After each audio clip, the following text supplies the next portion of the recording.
Ready to go! Alrighty, ladies and gentlemen, welcome to the show. We have a big show today. We are covering the WAL 501, but first of all, welcome back, John Brzenk. How are you, sir? I'm doing great, Ryan. How you been? It's Very been a while. good. It has been a while. It's been too long. We've all missed you. How you been? Nothing's been going on, I don't think, in arm wrestling, right? I mean, I see that you've been posting a little bit of stuff here and there on Facebook occasionally, but yeah, things have been kind of quiet, so it's been a nice little break. There you go. Well, it's been too long. We've had so many people saying, "When's John coming back?" Everyone. So I have no doubt people are going to be excited to see today. But yeah, you've been taking it easy. Have you been up to anything in particular?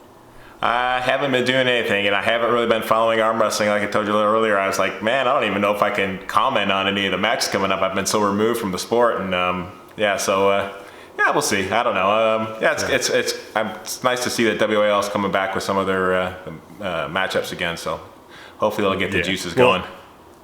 I think there's no one better qualified on the planet than yourself to talk about one particular match that I think everyone is waiting to hear about. But we're going to keep that one till the end. But look, before we do get right into the WAL predictions for 501, I think the last time we saw you, you were in Moldova.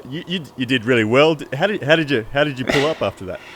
Well, I did way better. I think we should discuss this a little bit. I was really overwhelmed and super surprised that I did as well as I did. You know, that was kind of short notice. You know, the first one was just out of the blue, and then the second one I was kind of skeptical that it was actually going to happen. So I did a little hand squeezers. I didn't really arm wrestle at all with anybody. I don't have really anybody to train with. So just getting the forearm back in shape and the hand a little bit stronger where I could actually utilize some of the old stuff that I still had. Yeah, and it felt good. I mean, I got crushed by that one kid that had the real strong hand and put me in a hook because I'm just not very stable without pulling on a regular basis. The elbow joint wasn't there and the shoulder didn't feel that great. But once I got outside and did my little outside move, it felt all right. So yeah, no, it was very exciting for me to see that I was still somewhat competitive with some of the top guys.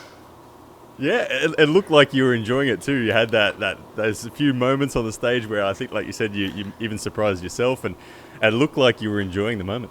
Yeah, well, yeah, there's only 3 matches, so the third match to take third or fourth, that Russian, I pulled him once before when I had the shoulder problems back at Zloty. I can't remember, It was a year or two after the surgery, and I knew he was good in the hook, but yeah, he almost twisted my thumb off. I almost decided, well, this is stupid. He's gonna hurt me.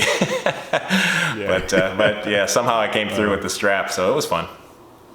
No, that's awesome. That's awesome. And you look good. I remember you were telling me prior to that event that you were worried that side pressure was gonna be weak. And you were going to kind of just try to take hand control and hope that people bled out. But what I saw, you look like you had pretty good side. I had to adjust. If I would have had any training at all, especially my first match, the guy that I was going up against, I could tell he was a real dominant hand, tall, lanky, hard to top roll. And if I had any the confidence of the old, I would have tried to grab him low and hooked him like I did the second match right off the bat. But I was a little worried that I wasn't going to be able to compete in that direction. But when I got on the bad side after the first match was such a struggle, I thought, well, here goes. I'm going to try and see where it goes and see if it holds up. And it was definitely a lot easier match for me to do the hook. Yeah, well, it was impressive. I enjoyed watching it. Everyone did. I'm thrilled that you had a good time as well. And you never know who knows with Moldova whether it pops up again, and you never know, you might get the call once more. So right, yeah, no, it got the juices going a little bit, and I did a little bit of training and a little bit more wrist curls and thinking maybe I'll get back into it, but then just the sleepless nights and the aches and pains in the shoulder, I was like, all right, no, I said I was done. I'm done. This is silly. But if they call again, if they work the same deal, I mean, how can I refuse? I'm going to go out there. It's a good time and it's a good payday. Yeah, well, that's it. Yeah, I've heard Todd Hutchins say the same thing. He said I remember he told me he had retired like 6 or 7 times, but people keep on paying him to beat people that he knows he can beat. So right. So he keeps coming back. Yeah, if you pay me enough, I'll show up and do my best. But Awesome. Well, John, let's dive into 501. WAL is back. 501 kicking off the 2019 season. Some exciting matches. Let's start with Sweden's Victoria Karlsson up against Canada's Nancy Locke. You're gonna ask You're me all over about that one? You're gonna ask me about the girls. I have no. It'd be wrong for me to even try to predict. I have absolutely no idea. The one girl, the Swedish girl, didn't she pull just a recent WAL match? I think I actually maybe even voted for her, but she's real strong on a hook, but she never could get her hook. She ended up getting top rolled by So, yeah, no, I know neither one of these girls. Well, I'll let you. I had the same. I'll let you take. I had the same drama. Okay, I'll try to take a lead. Well, I had the same drama that I don't know these two ladies particularly well in the way that they pull. The research that I can see, as you said, Victoria Karlsson, she's great inside. She can pull with a dead wrist as well and just dig in and have some grinders if she has to. Nancy Locke, on the other hand, the taller out of the two, has good side pressure from what I've seen. She did well in a UAL event this year where she won that UAL event. But from what I see, I actually put some polls out, and I'm going off the people's votes here a little bit. 91% of people are saying Victoria Karlsson's going to win, and so I think it's a fairly safe bet based on that. But in the hook, it's all Victoria. Right. So in the millionaire phone a friend, or it's ask the crowd, it's 91%. Yeah, you pretty much have to go with that. Yeah. So we'll go with that. We'll vote with the audience. Yeah. But all right. So. Next one, a lightweight match that is it's got a fair bit of tension built into it. Tony Katowski against Doug Elric. Right. How do you see it? Well, Tony. I mean, I should know more about Doug. I've seen him around at tournaments, but I just never pay attention to the lighter weight classes. But it seems to me he's just ridiculously strong inside, right? I mean, he's like a mini Todd Hutchins. So if it goes in a hook, I would imagine he's probably going to be the favorite. Tony, although he looked really good against even Hutchins. I mean, Tony's kind of an outside puller. Well, he's not really built for an outside move, but I think he normally goes to that. So my prediction would be that if Tony can just keep the hand flat and keep it outside and make Doug work, it's his to win or his to lose. If Doug can somehow have the hand strength to, Babayev maybe set up high and then drop into that hook hard, then he can bleed him and do what he wants. It looks to me then that would be his to win. So yeah. Doug Elric for me. I mean, Doug's making kind of the WAL debut in terms of being on the main stage. Not that he hasn't pulled in WAL tournaments, but first time that he's been the focus of a big feature match like this. And he's got a point. He's got a point to prove. About a month ago, he put out on Facebook and declared that there is no one under 80 kilos in North America that can pin him, and he was willing to put $1,000 on it for a right arm. So he's coming in real confident. He's talking the talk, and of course, Tony Katowski virtually said the same thing. He called out everyone about 2 weeks ago on Facebook, saying Sam Harris that those hammers belong to me. So lots here, lots of tension. So the question for me is, what is there a set weight? I mean, how big are these guys? Because these guys have been 200 plus, right? And now they're pulling the lightweight class. Yeah, they're pulling at 170 is the agreed catch weight on this one. So 170 pounds. And I looked up a bit of Doug Elric because I hadn't seen enough of Doug Elric to really know a lot about him. But I watched him pulling Paul Talbot. He had a war with Paul Talbot 3 years ago. He's recently just beat Bulgaria's Gostadinov, who's just moved to the North American continent, and I don't really know how good he is, but Doug looked good against him. But from what I understand, Doug has come from a powerlifting background. He's always been an exceptionally strong guy. Right. As you said, if it goes into a hook, he's probably got the edge. But I seem to remember. A few of the matches I do remember. He was against some formidable guys. He just almost laughed it off as he crushed them. So I would imagine he's who knows. I mean, I don't know if he's the Todd Hutchins level yet, but he seems to have that same type of strength. So when we come to the decision, who are you going with on this one? Who are you backing?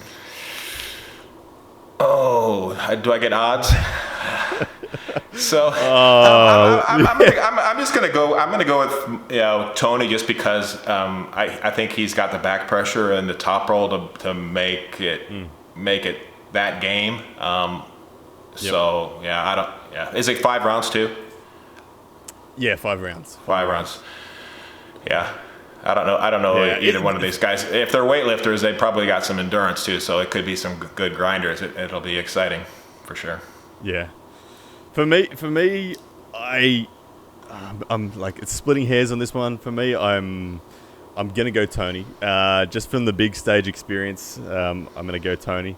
I can see Doug Elric potentially getting that hook fully set. I think he'll get it half set at the top of the table. Tony will drive sideways, and an inch from the pad, we're going to see either Tony get through the gate, or we're going to see a hook set, and we're going to see a grinder. So there's definitely something where Doug wins, but just got to go Tony on the big stage experience, I think. Right. Well, it's going to be some chess play too. I'd imagine if one guy gets his position, does he make the other guy quit, and is the other guy smart enough to quit? I mean, so it'll be fun to watch. It's going to be a good one. All right. So we're both on Tony Kotowski on that one. All right, next match, John, we've got Storm Chelino up against Jordan Sill. How do you see this one? Another tough one. Storm is explosive. He's got a good high top roll. Jordan, I think, has got more power, probably more endurance, more downright dragging ability.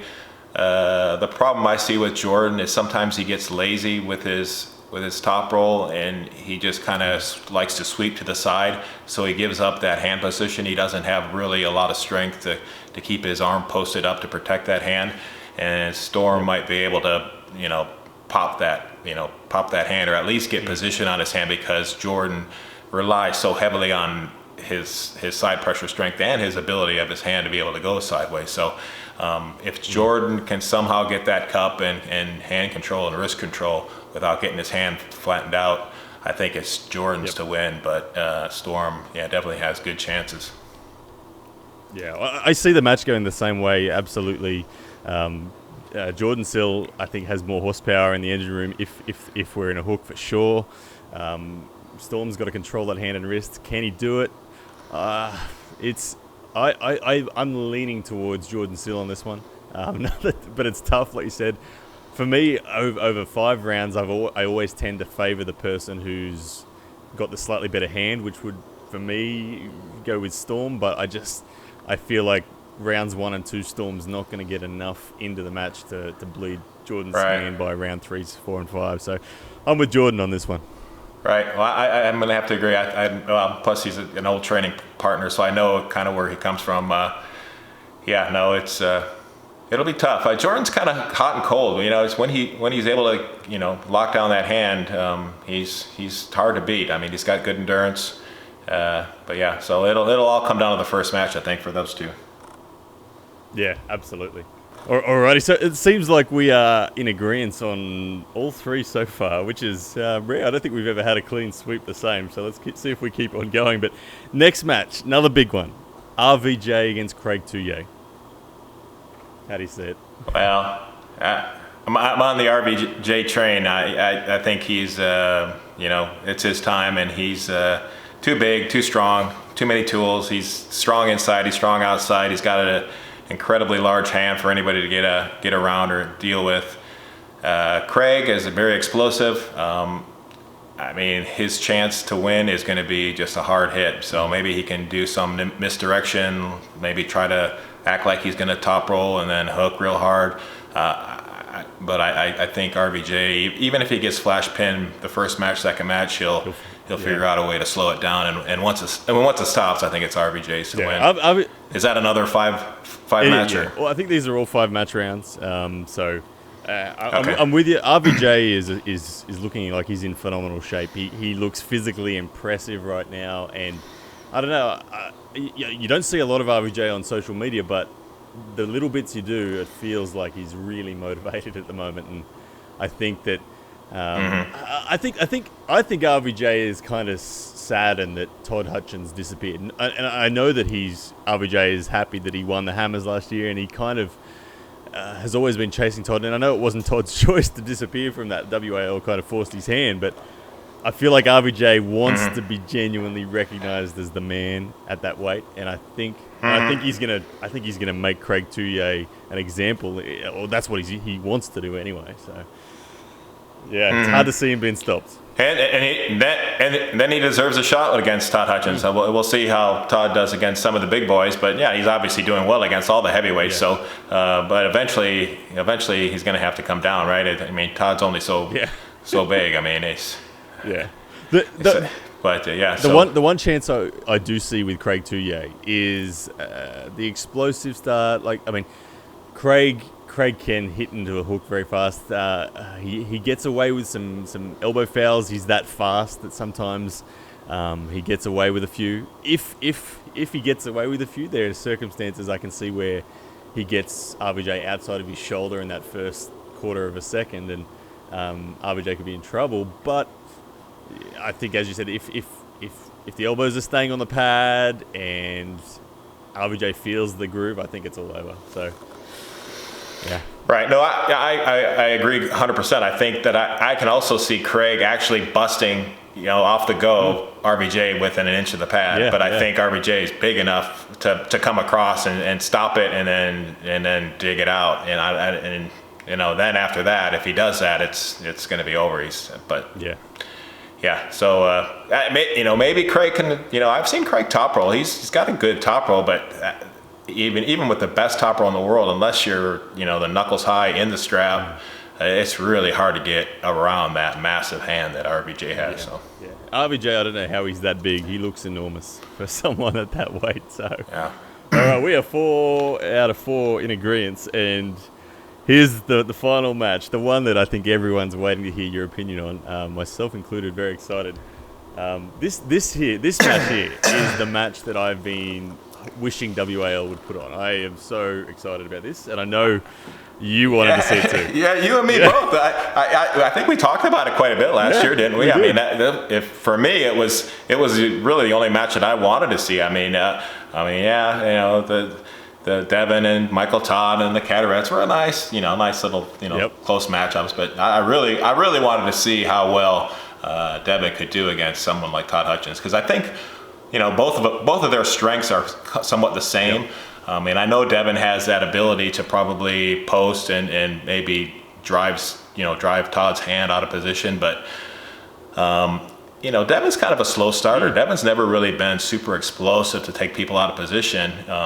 And so his strengths are what Todd's strengths are. Todd's kind of a slow goer too. And, I just sure hope it goes to a pull like that where it locks down somewhere on the table, and then we'll see who really has the endurance, because I pulled with Devin a little bit, and I know he's got incredible endurance because he pulls like everybody in the room. But Todd does the same thing. I mean, he just does not wear out. And if it's in a hook, I mean, I don't think Devin's ever pulled anybody that's gonna stay with him endurance-wise as Todd will. Well, that's it. That's their the signature. It'll be fun, isn't it? Well, that's the signature of both of these guys, is that if it stops, they don't lose.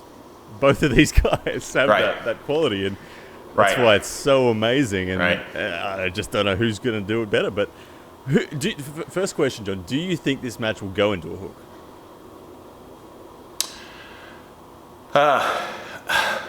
Todd's really difficult to top roll. I mean, I think it just depends on the WAL, how much they, set him up.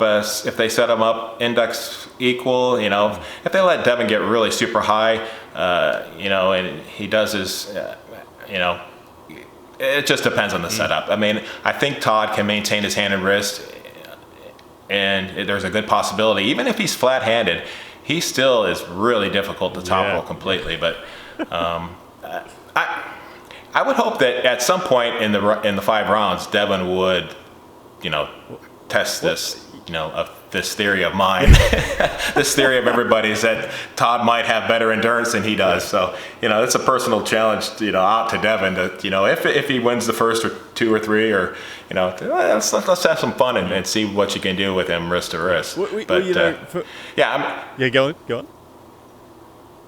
No, but I'm saying, Devin's got that ability to probably do the can opener or the King's move, or whatever you want to call it, and put a lot of pressure on Todd's hand, where Todd will blow up in the forearm, and then he's going to have to rely on pure side pressure, which there's a lot of fight in that dog, just with a dead wrist even. Well, that's what I wanted to bring up, was that, look, I do believe that Devin could probably crack his wrist in that round one.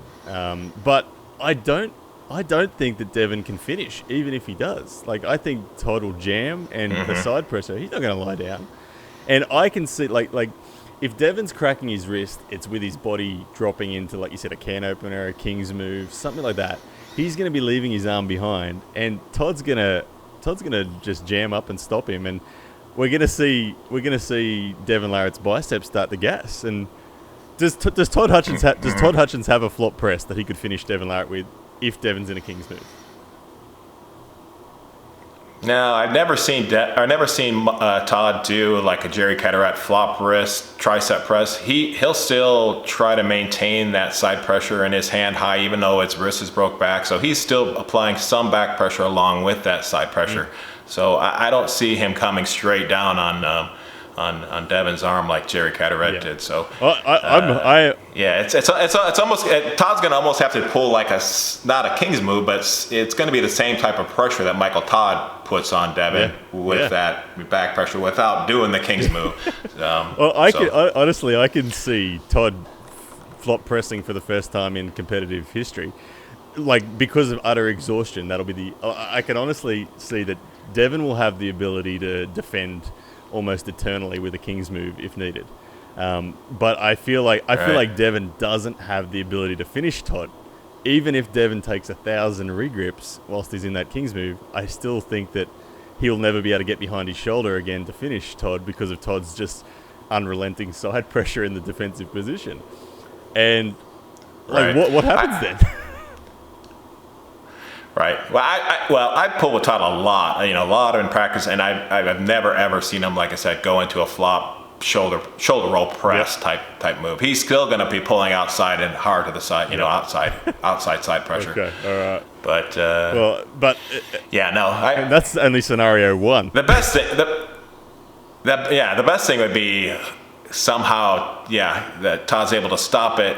Devin tries to come in to press and ends up getting it back inside into a wrist to wrist, and then I don't think Devin's going to be able to turn it back outside again. Yeah.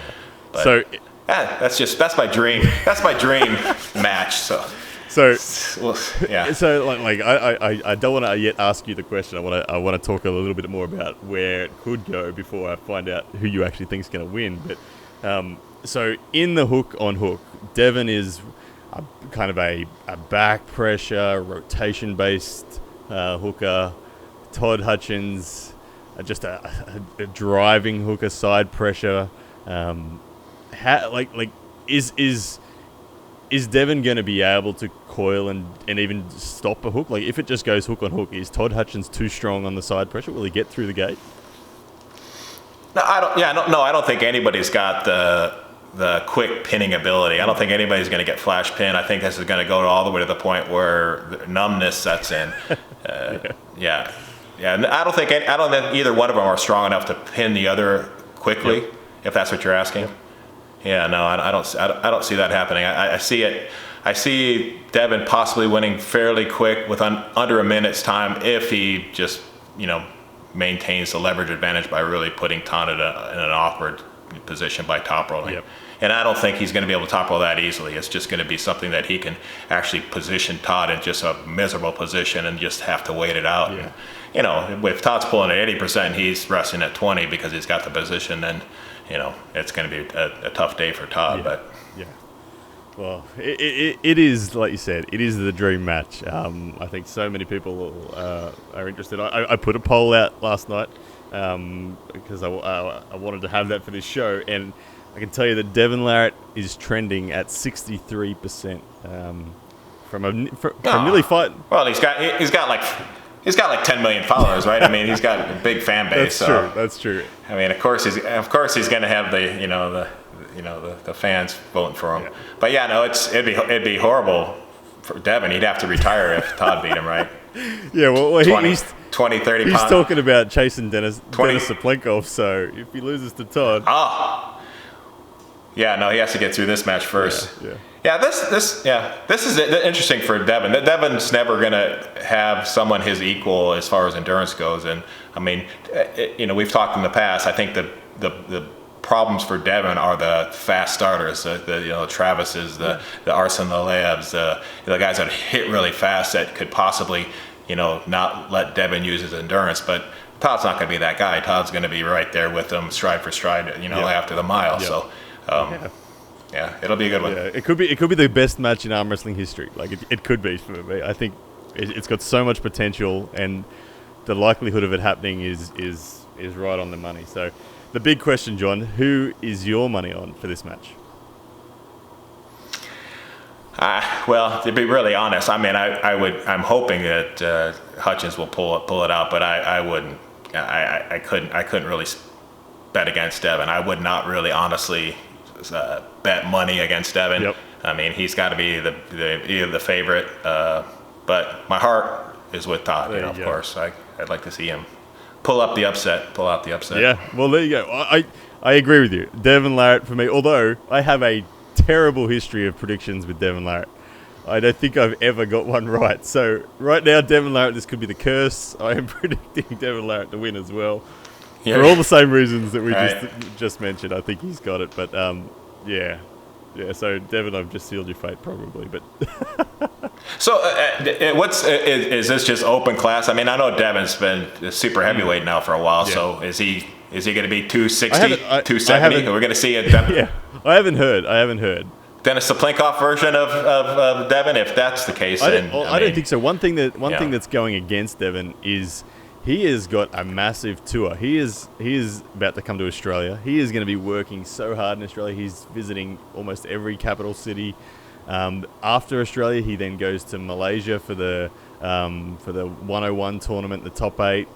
So he is traveling a lot. So I don't think he's going to be heavy. I think given all the travel and given how busy he's going to be, we're probably going to see like a 240, 250 at the max, Devin Larratt, I would imagine.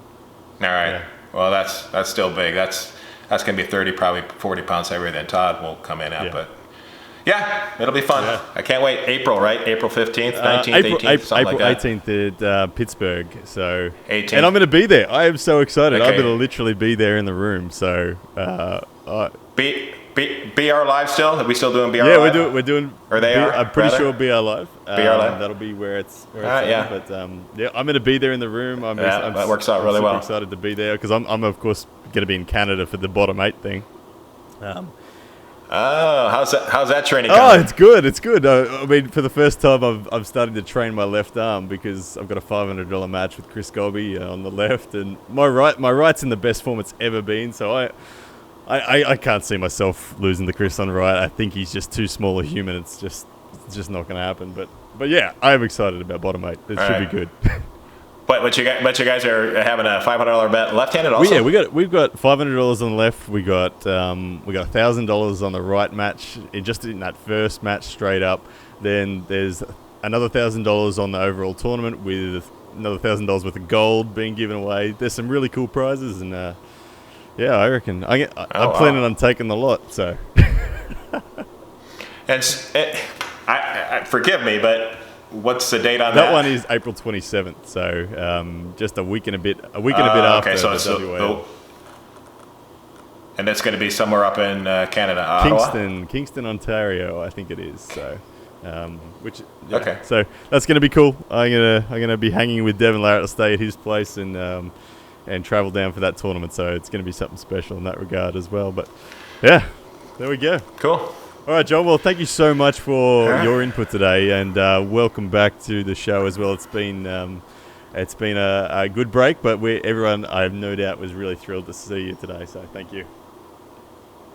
All right. Hopefully this video turns out. I know you bought me this big fancy monstrous lens, so hopefully it looks I'm sure good. I'm sure it does. Awesome. All right. Well, thank you so much for tuning in, guys, and I'll see you again next time.